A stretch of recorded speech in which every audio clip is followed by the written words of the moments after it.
salaries, DOLE, dole, tupad, nakaw, kupit, ang dami nila eh.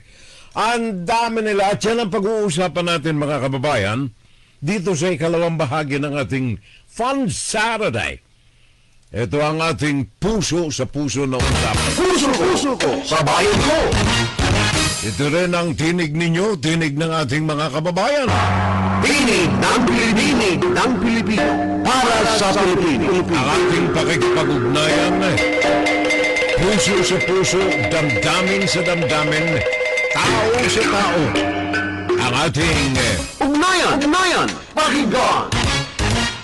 isang paglilingkod sa bayan na linggo-linggo iniaalay natin sa inyo, mga kababayan kong mahal. Public service. Second hour ng ating palatuntunan tuwing araw ng Sabado. Fun Saturday Live.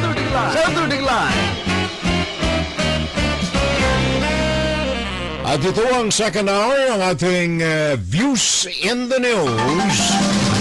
Inside, Guro-Guro, Opinion, and Saturday Live. Kasama po ang inyong balingkod, walang pagod na naglilingkod sa ating mga kababayang Pilipino. Pakinggan si Terrell Salvo tuwing Sabado dito sa FGS Web Radio para sa mga Pilipino. Well, ang ating bubusisiin ngayon mga kababayan at the end of 2025 ay yung mga tao na mga nasa pwesto sa ating gobyerno. Kumbaga, a kind of assessment sa kanilang performance, sa kanilang mga trabaho. Those who are in power, yung mga nagtatampisaw sa political dynasties, na dahilan sa kanilang dynasty ay nagtatampisaw sa pera ni Juan de la Cruz. This is a scrutiny, pagbusisi natin sa mga individual, those who are hungry for power. Kumbaga, a scrutiny of those hungry for power, not because of anything, kundi dahilan sa assessment natin ito, especially na isinilang ang buong may kapal. And as a Christian country, as a Catholic country, it is expected of us, tayong mga Pilipino, na masaklap na sabihin na ang ating relihiyon ay parang tradisyon na lamang natin, wala na yung espiritu. But then again, considering na tayo ay mga Katoliko, mga relihiyosong tao, in fact, dahilan sa pagiging relihiyoso natin, ang ibang nakukulangan nagtatayo ng kulto. Ng kulto. Kagaya kay Kibuloy, kagaya ng Iglesia ni Cristo, kagaya ni Aguila, maraming kulto. Naghahanap sila ng something more spiritually. Ngayon, yung iba riyan masaklap. Gawa ng yung power of togetherness ng isang bansang Katoliko kagaya ng Pilipinas ay nahila natin patungo sa politika na kung tawagin natin ay family dynasty. Dahilan dito maraming tao ang mga namayagpag even if they are not qualified na humawak ng pwesto sa gobyerno. So let us scrutinize those hungry for power. And our prayer na sana ang ating governance ng bansa ay mapanuto ng maayos. Sa pag-usapan natin ito, kung mga tao ang pag-uusapan natin dito sa those hungry for power, maililimita natin sa kasalukuyang set-up ng political system sa bansa sa dalawang pamilya lamang. Ngayon, sa kasalukuyan, 2025 and moving onward. Ito, mga pamilya ng mga Marcoses at pamilya ng mga Duterte. So let us scrutinize those hungry for power. Pinagdidiinan ko itong gutom sa kapangyarihan sapagat ito ang resulta ng dynasty. ito ang epekto ng dinastiya sa bansa. Na sana ay magawa natin ang paraan na mawala. Sabi nga ng ating mga kababayan sa mga kalsada,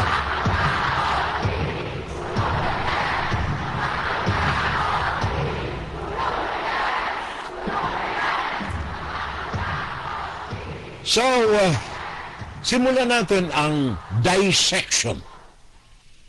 Busisiin natin. Kumbaga nasa laboratorio tayo. To prepare our country for the next year and the years ahead of it. Kumbaga, sabi nga natin, ang hangad natin ay good governance. Yun ang sigaw. Maging si Father Advincula, yun ang kanyang panawagan. Maging si Father David, yun ang kanyang panawagan. Magkaroon tayo ng magandang pamamahala. Sana sa tulong ng mga Katoliko nating mga mamamayang Pilipino. Wag nating isipin na ang relihiyon ay tradisyon. Ang relihiyon ay sa puso. Ang relihiyon ay sa isip para sa mabuting kinabukasan. Ni natin, ninyo, ng bansa. Rodrigo Duterte and family. Simulan natin dito. Walang kajuda-juda na itong mga ito hungry for power. Hungry for power. So let's scrutinize sino ba talaga itong Duterte family. Etong ating dalawang pamilyang pag-uusapan initially today ay hindi lamang nabibilang sa political dynasty, hindi lamang nabibilang sa hungry for power. Makikita naman ninyo kung bakit ang katagang hungry ang aking ginamit. Nakalinya na kung sino mga susunod eh. So simulan natin doon sa una. Dalawang pamilyang ito. From the Marcoses to the Dutertes. Meron hong very common kasi itong dalawang pamilya na ito. Considering the current setup sa pamilya, meron silang one thing in common. Ang presidente natin ngayon, anak ng presidente noon, si Ferdinand Marcos Sr. Ang vice-presidente natin, anak ng dating presidente noon.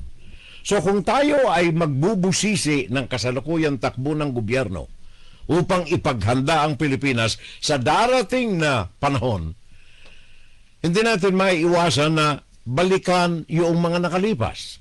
So simulan natin dito sa Rodrigo Duterte family. And let's compare. Busisiin natin. Let's scrutinize these hungry people for power. Rodrigo Duterte, unahin natin. Hindi ninyo maiisip si Sara Duterte na hindi pwedeng ikabit si Rodrigo Duterte. In the same manner na pag iniisip nyo si Bongbong Marcos, hindi natin maiwasan na isipin din ang kanyang tatay. So, tingnan natin. Ano ang dapat natin gawin sa hinaharap sa mga pagbusisi nitong mga nakalipas? Rodrigo Duterte muna tayo. Tingnan natin maigi. Unang-una, ano ang mga key controversies? Ano yung mga hindi magaganda na kaakibat ng pangalang Rodrigo Duterte? Well, hindi natin maiwasan na tingnan na andyan pa siya. Nandoon siya sa ICC. Bakit siya nandoon sa ICC? Sabagat marami siyang mga kaso na kinakaharap. Naandyan ang human rights concerns. Number one na ipinagdidiinan sa kanya doon sa ICC. Yung mga drug wars niya na kumitil ng buhay ng 36,000 mga Pilipino. Sabi ng kanyang mga kaalyado, sabi ng Human Rights Commission, 30 o kaya 3,000. 36,000. Sabi ng pulis, hindi naman. Mga 6,000 lang naman eh. Libo pa rin ang pinag-uusapan. More than one death of a human being is more than enough. Nandiyan ang corruption, foreign influence. Naalala ko tuloy yung China. Ang kasinungalingan ng China, namumukadkad. Noong isang araw, kahapon, 26, after Christmas, pinanonood ko yung Global Times ng China. Global Times. Isang propaganda news magazine ng Chinese Communist Party. Naka-banner headline doon, yung West Philippine Sea. Tumulong daw ang China na iligtas ang isang Pilipinong magsasaka. Which is a complete lie. Ito ang dinediyos ni Mr. Rodrigo Duterte. Hindi na kailangan natin dito ang mga voice clips ng kanyang pananampalataya sa China. Pero yan ang isa sa mga kontrobersyas ni Rodrigo Duterte. Ang pagpatay sa sandamakmak na tao, ang connivan sa mga drug cartels, ang connivan sa Chinese mafia, at maraming iba pa. Wag na yung mga pagpatay ng mga ordinaryo nating mga Pilipino. Ito ang ikinukumpara sa martial law period ni Bongbong Marcos Sr., Ferdinand Marcos Sr. Martial law compared dito sa extrajudicial killing ni Rodrigo Duterte. So yun ang hindi maiwasan nating mga mamamayang Pilipino every time na titingnan natin itong kasalukuyang administrasyon, Bongbong Marcos, Sara Duterte. We always have to look back. Sabi ng mga matatanda, kung ano ang bunga o kung ano ang puno, ay siya ang bunga. So itong dalawa, Bongbong Marcos, a mirror of Ferdinand Marcos Sr. Sara Duterte, a mirror of Rodrigo Duterte. So dito makikita natin yung kanilang background. And taking up the background, bunutin natin yung mga nangyari roon at dalhin natin sa kasalukuyan. In fact, hindi lamang yan, by the way, hindi lamang yung mga nangyari sa kanila, kundi yung kanilang mga anong tawag niyan, mga alipores sa Makatitesa Dynasty. Ang pinag-uusapan natin dito sa mga angkan na ito. So maging yung mga alipores is important to us. Mga alipores ni Ferdinand Marcos, yan yung kanilang mga tawag doon, mga cronies. Yung mga namuno sa mga mahalagang mga pwesto sa gobyerno. Whereas, ang grupo naman ni Rodrigo Duterte, mga cronies nito, first ang Chinese Communist Organization. Ikalawa ang NPA. Huwag kayong maniwala na hindi siya konektado sa NPA. Following the doctrine of Chinese Communist Party, magsalita ka ng ganito, gumawa ka ng kaliwa nito. Yun ang doktrina ng China. So, sa mga alipores na mga ito, sino ang mga pangunay? Nung araw, mga Romualdeses, ang kaakibat ng mga Marcoses. Ngayon, hindi lang Romualdeses.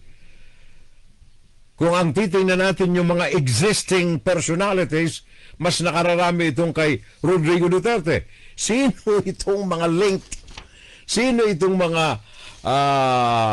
nakakabit sa pangalan ng mga Duterte?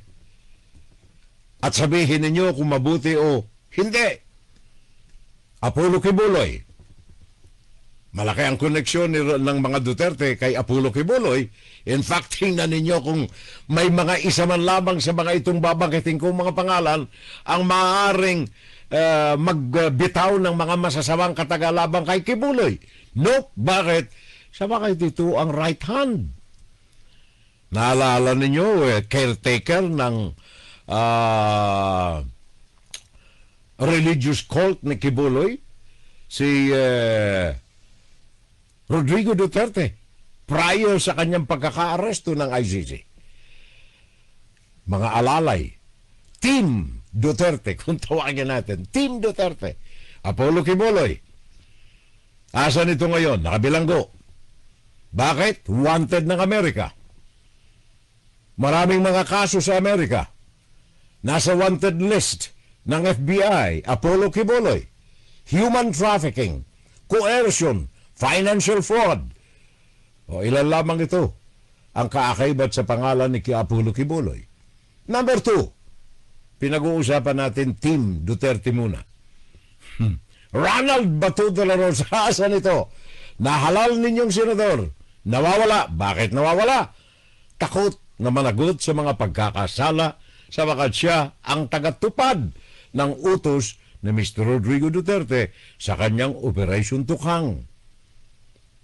UN reports ang pangalan ni Ronald Bato de la Rosa nandoon sa mga human rights cases ng Pilipinas. Nasa record ng ICC, Ronald Bato de la Rosa. Buhay pa hanggang ngayon, ha? Ito yung mga kaalalay ng mga hungry for power na mga family dynasties natin. Harry Roque, nandoon, nagtatago rin sa Europa. Bakit? Ay sandamakmak din ang kaso nito. Pogo operation sa bansa. Trafficking, torture, mga kaakaibat sa pangalan ni Harry Roque. Land grabbing, diyan sa Bataan, sa pangalan ni Harry Roque. Sino pa? Yung koneksyon sa Chinese Communist Party. Alice Guo. Asan si Alice Guo? Nasa bilangguan din. Ito ang mga haligi ng mga hungry for power dynasties natin. And we are referring to one particular, ang Duterte dynasty. And of course, Bongo, senador ninyo. Senador ninyo, Bongo. Naandyan ang pangalan niya rin, nakakabit sa mga criminal activities ng administrasyon. Noong panahon ni Duterte, naandyan ang Pharmally, naandyan ang health supply para sa COVID. Konektado ang mga ito maging sa kung ano pang mga sindikato sa ilalim ng umbrella ng Duterte family. And of course, yung kanyang anak, Sara Duterte. Pag-uusapan natin mamaya. Huwag na nating sabihin pa na andyan din si Cayetano. Huwag nating makaligtaan Mr. Cayetano na andyan din ang kanyang pangalan. And of course, idagdag na natin yung kanyang mga alipores, ang kanyang economic advisor, Michael Yang, Sandra Cam, Dennis Uy, na binigyan niya ng napalaking pabor, kagaya ni Michael Yang. Naandyan si Mr. Vitaliano Aguirre, of course. Mocha Uson, ito yung mga kaalyado. Naandyan si Salvador Panelo, kung may ladagdag natin. At maraming iba pa. Yun ang mga alalay ni Mr. Rodrigo Duterte. So yun ang background ng dalawang pamilya na nasa kapangyarihan natin ngayon sa bansa. Dalawang pamilya na nabibilang sa political dynasties. Dalawang pamilya na siyang nagpapatakbo, sadly, ng ating gobyerno. So, yun ang mga backgrounds. Now, tingnan natin ang kasalukuyang setup ng gobyerno natin, pinatatakbo ng dalawang political dynasties. Nagpasalamat ako at nabiyak. Nagpapasalamat ako at nabiyak yung samahan ng dalawa. Nagpapasalamat ako sapagat ang pagkabiyak na yan ay nangangahulugan ng pabor, bentahe, ang kapakanan ng bansa, ang kapakanan ng Pilipinas. So para ipaghanda natin ang ating 2026 para sa Pilipinas, i-dissect natin, busisiin natin ang dalawang ito na nakaupo sa gobyerno. Nayanig tayo ng husto. Well, of course, unang-una, hindi ako nayanig. Nagpasalamat pa nga ako noong pumasok ang taon na ito na magbangayan yung dalawa. And openly, ay mag-away na yung dalawa. Sapagat sa magitan ng away na yan, malaking benepisyo ang tatanggapin ng bansa. And true to that thinking, eto nga ang nangyari. Mahiya naman kayo. So tingnan natin maigi, just for the sake of analyzing who these people are, sino ang inyong presidente, sino ang inyong vice-presidente, sabagat malaki ang panganib na nagbabanta sa Pilipinas kung magkakamali uli kayo. Remember, 2026, 27. 2.5 taon. Diyan mahalaga ang bawat oras para sa mga Pilipino. Sara Duterte, kasalukuyang panahon, vice-presidente ng bansa. Sino siya? Compiling all the records of the past, sino talaga si Sara Duterte, ang inyong vice-presidente? Mga pangunahing aligasyon, mga pangunahing issues, mga pangunahing mga pinagtatampisawanan na mga bulong-bulungan. And of course, ang importante ang mga katotohanan dito. Misuse of confidential fund, numero 1 kasalanan, the number 1 sin of Sara Duterte. Allegations centered on the use of intelligence and confidential fund. Ang pinakang malaki rito itong 612 million confidential fund sa opisina ng presidente, ng vice-presidente at ng Department of Education. Sa Office of the Vice President lamang 125 million ang nasa question ngayon. Sa opisina ng DepEd ay 500 million. Dito ay nabuungkat ang mga pangalan ng mga peke, mga undocumented na mga transactions using fake names, kagaya ng Mary Grace Piatos at kung ano-ano pa. Napakarami nito. Yan ang number 1 na krimen nakaakibat sa pangalan ni Sara Duterte. At merong tunay na criminal complaint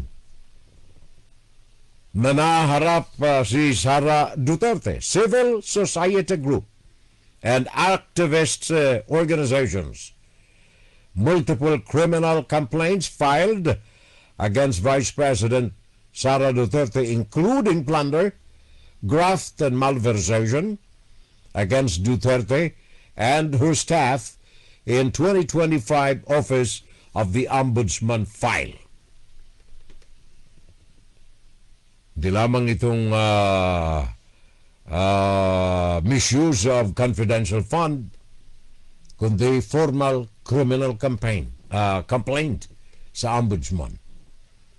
And of course, yung kanyang pananakot, assassination remarks, labang kay Bongbong Marcos, kay Martin Romualdez, at kay Liza Araneta. Isa pang kaso sa pangalan niya ang unexplained wealth. Itanong na lamang ninyo kay Antonio Trillanes ang detalye tungkol sa bagay na ito. Isang pabigat sa balikat ni Sara Duterte, unexplained wealth. Hindi magtugma ang kanyang assets, liabilities, and net worth, o kaya SALN, sa salary bilang usasahod bilang vice-presidente. Dagdag pa natin yung kanyang pagiging sekretaryo ng edukasyon. Hindi tutugma sa mga records ng kanyang SALN ang kanyang kinikita o kinikita sa kanyang mga tanggapan. And of course, ang kutsa sa extrajudicial killing, yan ay record mismo ng ICC. na si Sara Duterte ay kaakibat kasama may connivance, may partisipasyon sa extrajudicial killing sa Davao nang siya ay alkalde pa at may mga dokumento ito na nakasumiti na sa International Criminal Court. Betrayal of public trust dahilan sa issue ng West Philippine Sea. May narinig na ba kayo ni isang katagan, ni isang salita, ni isang anong tawag diyan, ingay man lamang sa issue ng West Philippine Sea from Sara Duterte? Wala. Bakit? Sapagat pro-China si Sara Duterte. Betrayal of public trust. Huwag na nating idagdag yung kanyang bribery. Naalala ninyo yung mga kaso sa DepEd, gift and envelopes and money and cash para lamang manahimik yung kanyang mga empleyado. Status as of December this year, 2025, ang kanyang impeachment ay naantala for next year. Simulang Pebrero, may kakaharapin itong impeachment. At itong mga kaso na ito ng impeachment labang kay Sara ay hindi base sa mga marites, hindi base sa mga bulong-bulungan, hindi base sa mga chismis, kundi ang mga kaso na ito ay fully documented. In fact, nakabimbin ito, na-impeach si Sara sa Kongreso, kaya lamang dahilan sa mga kaalyado sa Senado na antala ang proseso. Yun ang mga sabit sa pangalan ni Sara Duterte. Kung tayo'y nakakaalam ng husto sa mga nagaganap, alam natin na ang mga binanggit natin dito ay hindi mga bulong-bulungan. These are fully documented accusations labang kay Sara Duterte. Ang masaklap lamang dito, sabi ko na nga, sa Kongreso ay hindi naging problema ang impeachment, pero dahil lang kay na Bato de la Rosa, Chis Escudero, Jaime Marcos, Cayetano, sino pa? Bongo, Robin Padilla, hindi nagkaroon ng maayos na proseso ng katotohanan for the public, for the Filipino people, ang desisyon ng Senado sa impeachment kay Sara. Sabi ko na nga, idagdag pa natin dito yung mga iba pang mga pangalan dyan na mga bulag, mga pipi, mga bingi. Yun ang mga tala, mga dagta sa pangalan ni Sara Duterte. Now dito kay Bongbong Marcos, ang inyong presidente, kung titingnan natin maigi, yung likod niya, yung tatay, ay hindi pwedeng hindi mabanggit. Sabagat anak ito ni Ferdinand Marcos Sr. Like Sara Duterte, anak ni Rodrigo Duterte. Pero liban doon sa pangalan ng kanyang tatay, ano ang mga kaakibat naman na dagta sa kanyang pangalan mismo? Key issues sa kanya. Nandiyan ang kanyang pinsan Martin Romualdez, na ayon sa ilan ay bagman, tagatupad ng mga iniuutos ni Bongbong Marcos. Nandiyan ang issue ng sugar importation na dagta sa pangalan ni Marcos. Nandiyan ang unpaid taxes, buwis. Nung siya ay governor, siya ay congressman, hindi binayaran ang kanyang buwis. 3 years. Ano pa ang pwede natin banggitin kay Marcos liban sa mga nabanggit na natin. Maging sa association, ano ang association? Ang kanyang team. Ano ang pwede natin banggitin sa kanya? Martin Romualdez? Dynasties? Alliances? Parang wala tayong masyadong nakikita na mga maaaring itugma sa kanyang pangalan as compared sa pangalan ni Sara Duterte. Wala tayong pinapaboran. Kung may alam kayo, idagdag ninyo. But as far as the records are concerned, yung hindi chismis, wala akong makuha rito. Liban sa mga sinasabing pandaraya noong eleksyon, pero yan ay pareho. Ang pinag-uusapan natin ngayon yung exclusivity ng pangalan ni Marcos sa masamang issue.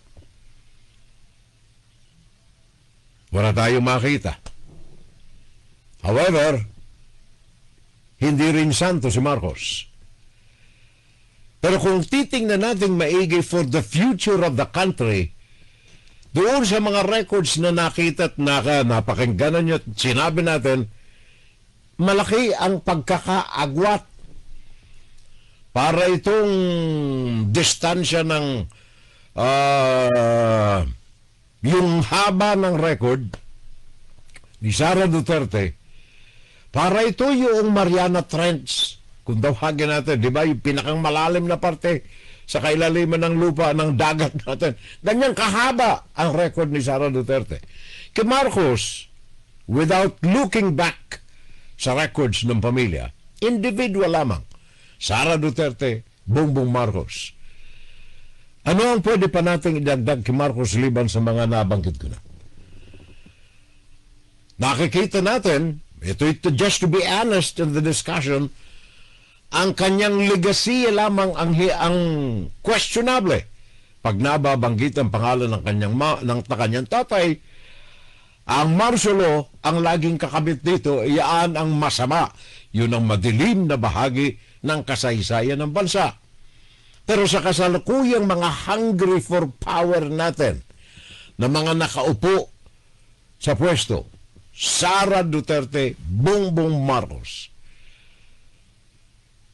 Especially kung titingnan natin ang future, ang hinaharap ng bansa, sino sa dalawa ang pinakang mabigat na pasanin ng mga Pilipino?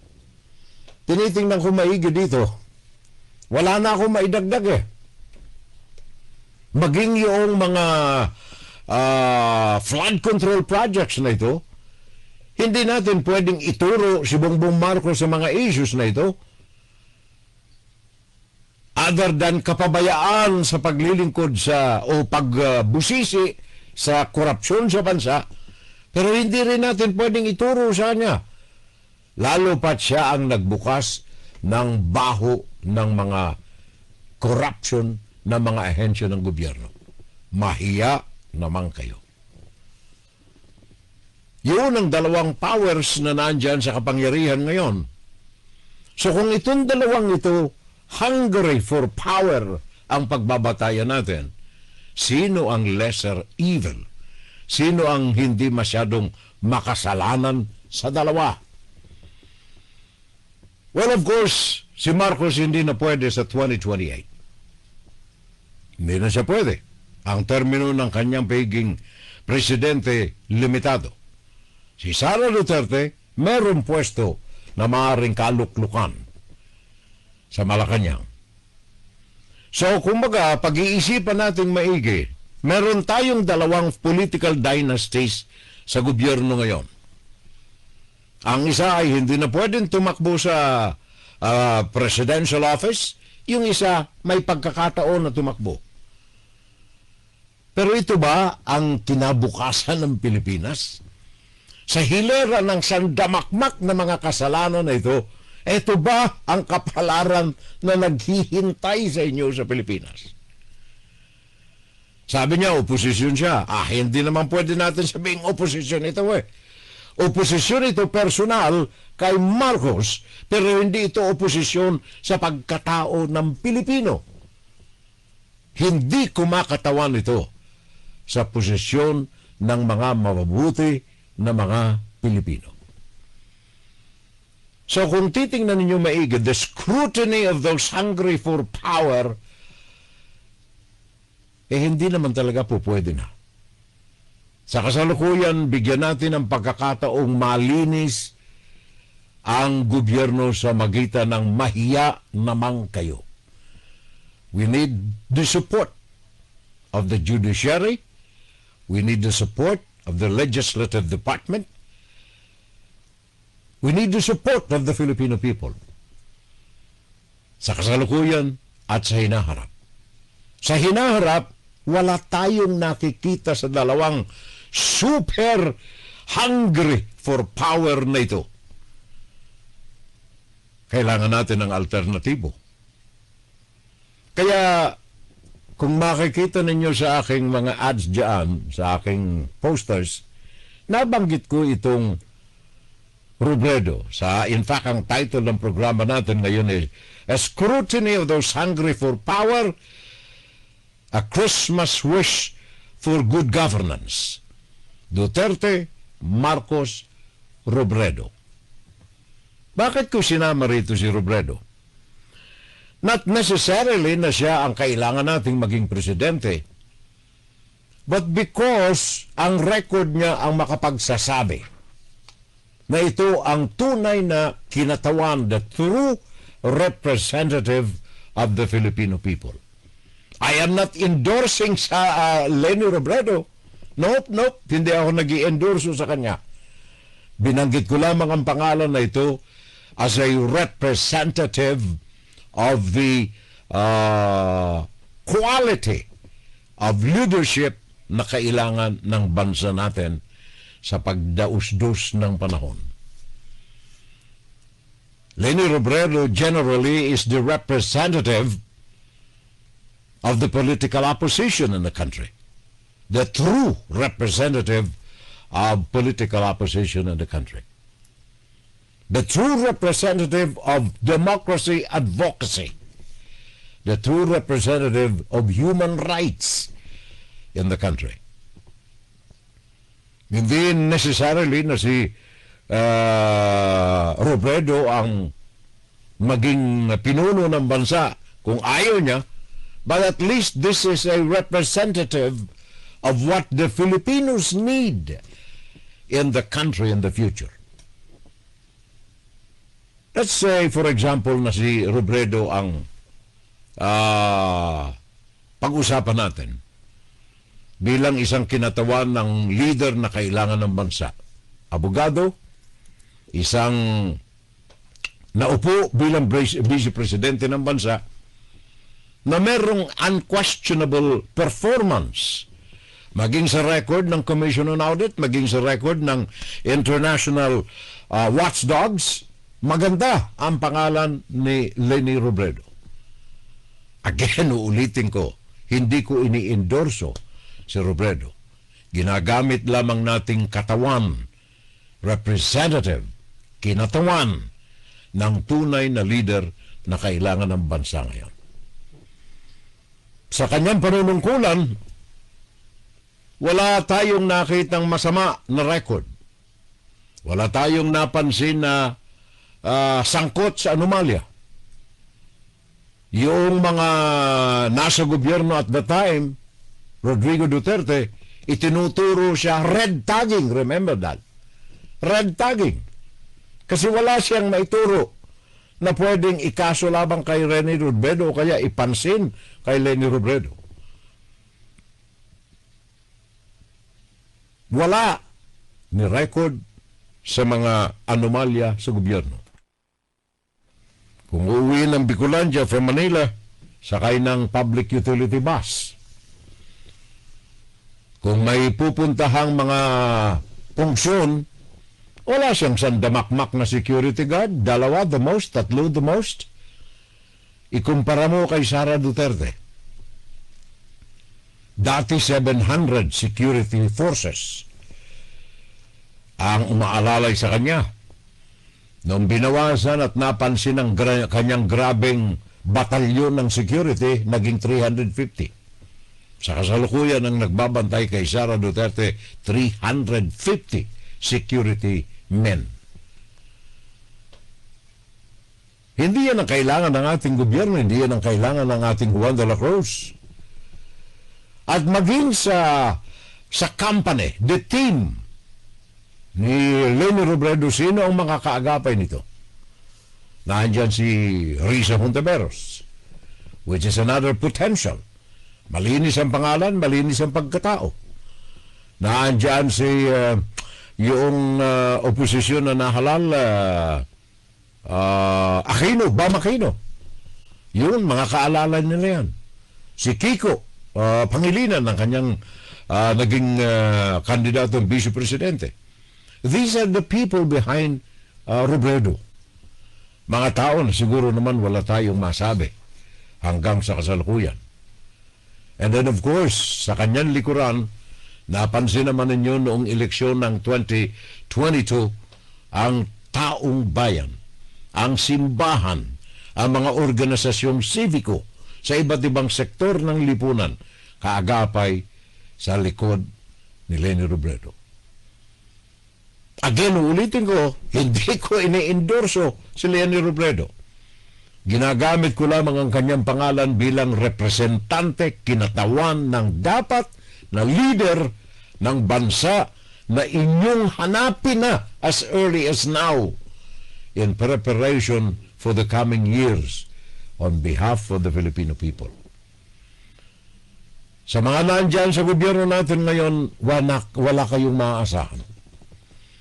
Naging dagta ang korupsyon sa gobyerno dahilan sa kababayaan ng namumuno rito.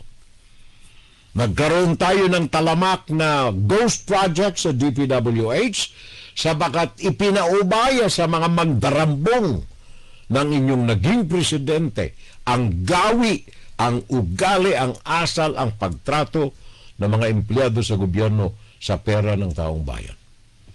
Hindi mamamayag pag ito kung walang permiso, walang basbas sa pinuno ng pamahalaan. Remember, Rodrigo Duterte, dyan sa DPW, ang dami riyang mga pangluloko, pandaraya, pagnanakaw, marami riyan. Pero anong ginawa niya? Wala. Sara Duterte, nakita niya ang pang-aapi sa mga Pilipino ng mga incheck sa bansa. Zip! Wala kayong marinig laban sa kanya. Sabagat si Sara ay hindi para sa mga Pilipino, kundi para sa dayuhang incheck. Ngayon is the time for us to think deeply the concerns of the Filipino people. We end the year 2025 with a big bang. Mahiya naman kayo. Mananagumpay lamang itong mga katagana ito kung talagang lahat ay mabibilanggo. And then tayo, kayong mga Pilipino, ay tunay ng mamulat sa mga naganap na kasamaan sa bansa. Nandirito ang ating palatuntunan, binubusisi ang mga gutom sa kapangyarihan. Nararapat ba sila o hindi? Duterte, Marcos, kailangan natin ang isang Robredo. Well, una ang kailangan galawin natin rito ay ang pagbuwag ng political dynasty.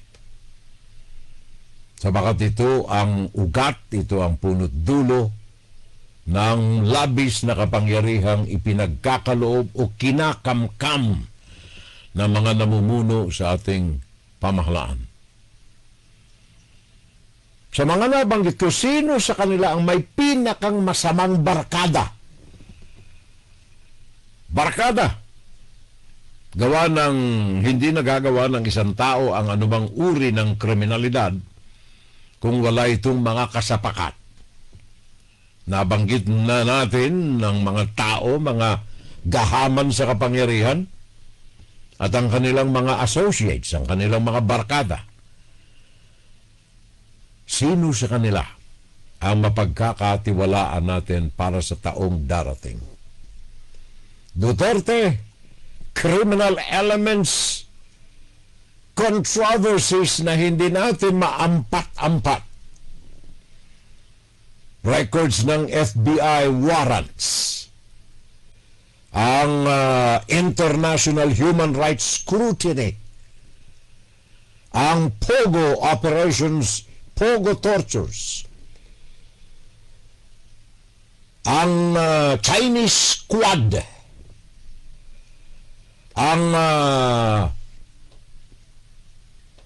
Bureau of Customs, Green Lane abuse.